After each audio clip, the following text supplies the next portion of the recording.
और चलिए इसी के साथ बिहार से खास खबरें जानने के बाद रुख करते हैं हिमाचल प्रदेश का, क्योंकि हिमाचल में बाढ़ और बारिश का कहर लगातार जारी है। लैंडस्लाइड की खबरें लगातार सामने आ रही हैं। मंडी में कई इमारतों में दरारों की खबरें सामने आ रही है। तबाह हो गई है कई इमारतें। पहाड़ों के दरकने का सिलसिला लगातार जारी है। और इसी के ऊपर से न्यूज़पेपर डिस्कशन की शुरुआत करेंगे, क्योंकि राज्यों की खबरों में सबसे पहले हिमाचल प्रदेश की खबर फ्रंट पेज पे दिखाई दे रही है। मेरे पास जनसत्ता का अखबार है, इसमें भी सबसे पहले हिमाचल की खबर छपी है। हिमाचल में 2 और की मौत हुई है और अब तक कुल मिलाकर 74 जाने हिमाचल प्रदेश में इस आपदा की वजह से जा चुकी हैं। वहीं दैनिक जागरण के अखबार में भी एक बड़ी रिपोर्ट छपी है और ये रिपोर्ट जानना आपके लिए बेहद खास हो जाता है। वो क्यों?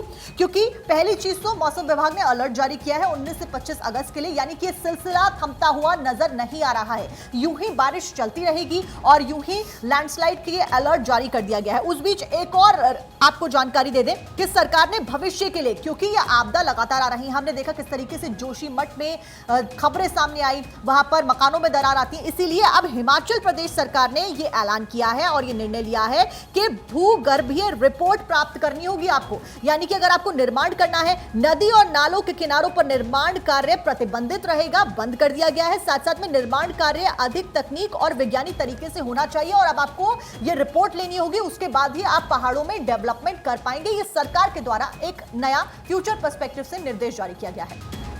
तो चलिए, ये तो रही हिमाचल की बात। अब बात कर ले तो उत्तर प्रदेश की। नोएडा से खबर है।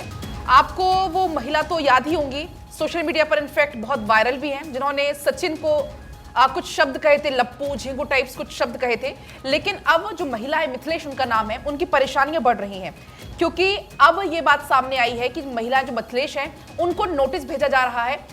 सचिन के वकील ने ये नोटिस भेजा है और सचिन के वकील की तरफ से कहा गया है कि इस तरीके के शब्द क्यों उपयोग किए गए, सचिन को क्यों लप्पू कहा गया, इस पर सचिन अपने आप को अपमानित महसूस कर रहा है। हालांकि इस पर मिथिलेश का कहना है कि फिलहाल अब तक मुझे कोई नोटिस नहीं मिला है और अगर आगे मुझे नोटिस मिलता भी है तो मैं जवाब दूंगा।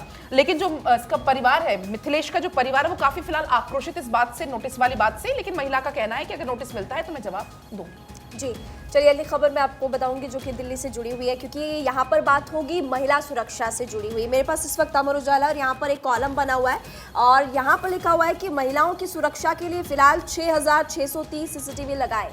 ये पुलिस की तरफ से जानकारी दरअसल हाईकोर्ट में दी गई है और पुलिस ने बताया कि अभी अलग अलग जगहों पर जो कि संवेदनशील इलाके हैं, यहाँ पर फिलहाल 6630 कैमराज लगाए गए। और इसके अलावा यहाँ पर आर्टिकल में ये भी लिखा हुआ है कि जिन खंभों पर सीसीटीवी लगाए गए हैं वहाँ पर पैनिक बटन भी लगाए जा सकते हैं, ताकि कोई भी जरूरतमंद महिला तुरंत मास्टर कंट्रोल रूम में मौजूद पुलिसकर्मियों को सचेत कर सके अगर किसी भी तरह की परेशानियों में वो फंस सकती है। तो देखिए, ये खबर अपने आप में काफी महत्वपूर्ण हो जाती है, क्योंकि दिल्ली से हमने कई बार ऐसी तस्वीरें देखी, ऐसी खबरें सुनी है जिसमें साफ तौर पर देखा जाता है कि महिलाओं के प्रति कैसे अपराध होते हैं और जाहिर तौर पर राहत भरी खबर। बिल्कुल, तमाम महत्वपूर्ण खबरों का जिक्र हमने यहाँ पर किया, लेकिन कोई भी अखबार स्पोर्ट्स सेक्शन के बिना अधूरा है। चलिए अब चर्चा करते हैं स्पोर्ट्स पर। जसप्रीत बुमराह 11 महीने के बाद वापसी कर रहे हैं, तो अब ऐसे में न केवल नज़र उनके फॉर्म और उनकी बॉलिंग पर होगी, बल्कि उनकी कैप्टनसी पर भी होगी। सबसे पहली बात, वो पहली बार व्हाइट बॉल क्रिकेट के लिए कप्तानी कर रहे हैं और ऐसे में जो फटाफट क्रिकेट होता है, जिसको हम T20 या T10 क्रिकेट की कैटेगरी में रखते हैं, T20 फिलहाल 3 मैच की सीरीज खेलने के लिए इंडिया आयरलैंड के खिलाफ गया है। अब ऐसे में आज पहला मैच होना है, सबकी नज़रें स्पेशली सेलेक्टर्स की, क्योंकि इस सीरीज में कैसा परफॉर्म करते हैं प्लेयर्स, उसके बेसिस पे उनको एशिया कप और वर्ल्ड कप के लिए सेलेक्ट किया जाएगा। ये सीरीज क्यों खास हो जाती है?